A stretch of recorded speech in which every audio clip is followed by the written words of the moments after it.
Rain slammed against the tin roof as Adaise stumbled into the small living room, her breath shaky, eyes wide with terror.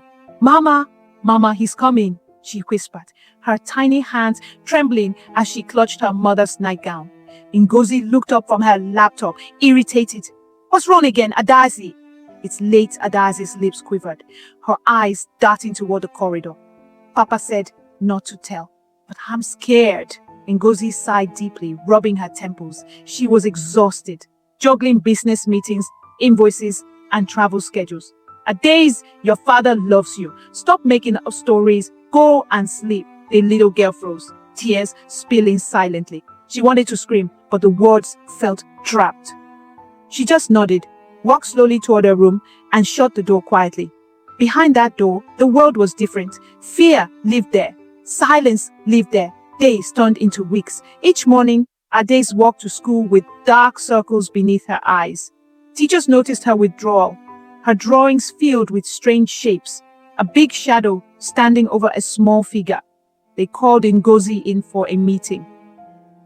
"Your daughter's behavior has changed drastically," the teacher said softly.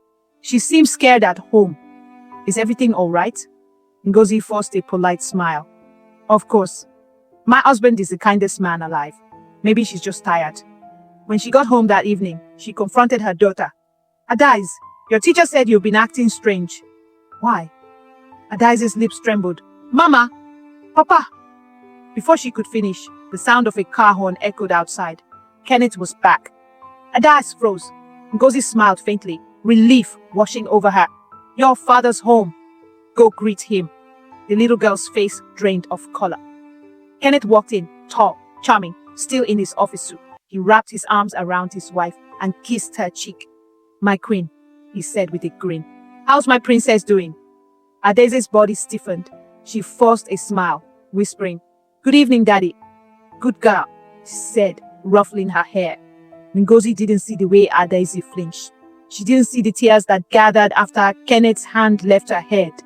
That night, while Ngozi slept soundly beside her husband, Adaise sat awake, hugging her pillow tight, praying quietly. "God, please make him stop, please." Weeks later, something changed.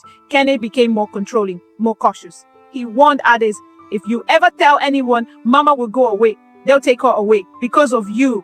She nodded through tears, her small voice barely a whisper. "I won't tell."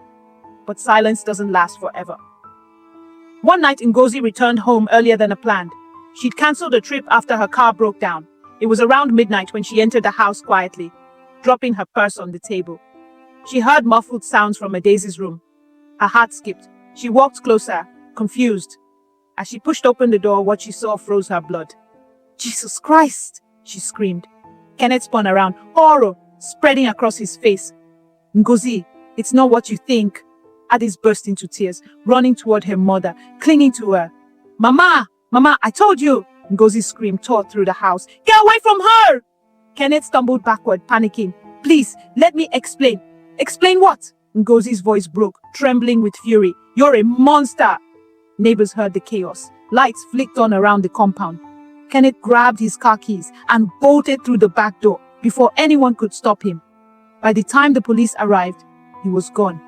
Ngozi fell to her knees, clutching her daughter. "My baby. Oh God, my baby. I'm so sorry I didn't believe you." Adaise's sobs shook her small body. "I tried to tell you, Mama." "I tried." The next morning, reporters crowded the gate. The neighbors whispered. The house that once looked perfect now stood like a graveyard of trust. Kenneth vanished. No one knew where he went. Ngozi closed her shop, cut off business partners, and stayed home with Adaise. The once lively woman became quiet, haunted by guilt. Every sound, every knock on the door made Adaise flinch. One afternoon, Ngozi took her daughter to see a therapist, Dr. Tolu. Their office smelled of lavender and warmth. "You're safe here," the therapist said softly. Adaise sat on the couch, legs swinging, staring at the floor. She didn't speak for weeks. Only silence filled the room. Ngozi would sit beside her, holding her hand, praying silently. "Please God, help my child heal." But healing wasn't easy.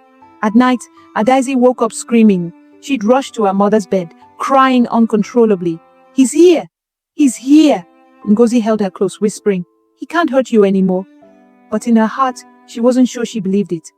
One day, Ades asked quietly, Mama, why didn't you believe me the first time? Ngozi froze. Tears filled her eyes. Because I didn't want to believe something so terrible could happen in our home. I failed you. Ades didn't respond. She just stared out the window, watching the rain fall. Months passed. Ades stopped talking altogether. The laughter that once filled the house was gone. Her drawings turned darker. One afternoon, Ngozi walked into her daughter's room and found a note on the table. Her hands shook as she unfolded it. It read, Mama, I'm tired of remembering. I'm tired of being scared. I want peace. Her heart stopped. She rushed outside, calling her name. Ades! Ades! Neighbors joined in, searching the nearby streets, the small playground, the market. Hours passed. Then someone shouted, By the bridge! Ngozi ran barefoot, her heart pounding so hard it hurt. There, by the edge of the bridge, stood Ades, small, fragile, staring down at the rushing water below. Ades! Ngozi screamed, running toward her. Please, my baby, come down. Ades turned, tears streaming down her cheeks. I just want the noise to stop, Mama. Ngozi's voice cracked. I know. Please come back. I'll fix it. I promise. For a moment, Ades hesitated. Then a faint smile appeared on her face. The same soft smile she had when she was little. I love you, Mama. The scream that followed echoed across the water. Hours later, Ngozi sat on the ground by the riverbank, drenched, holding a small pair of shoes. The police stood nearby, silent. No one spoke. The next day, the news broke across every platform. Businesswoman's daughter found dead. Father still at large. But behind the headlines was a story too painful to tell, of disbelief, of silence, of warnings ignored. At the funeral, Ngozi placed a small pink teddy bear beside the coffin. I should have listened, she whispered. I should have protected you. The pastor's voice trembled through the crowd. May her soul find the peace this world denied her. Ngozi didn't move. She just stared at the small coffin, her heart hollow.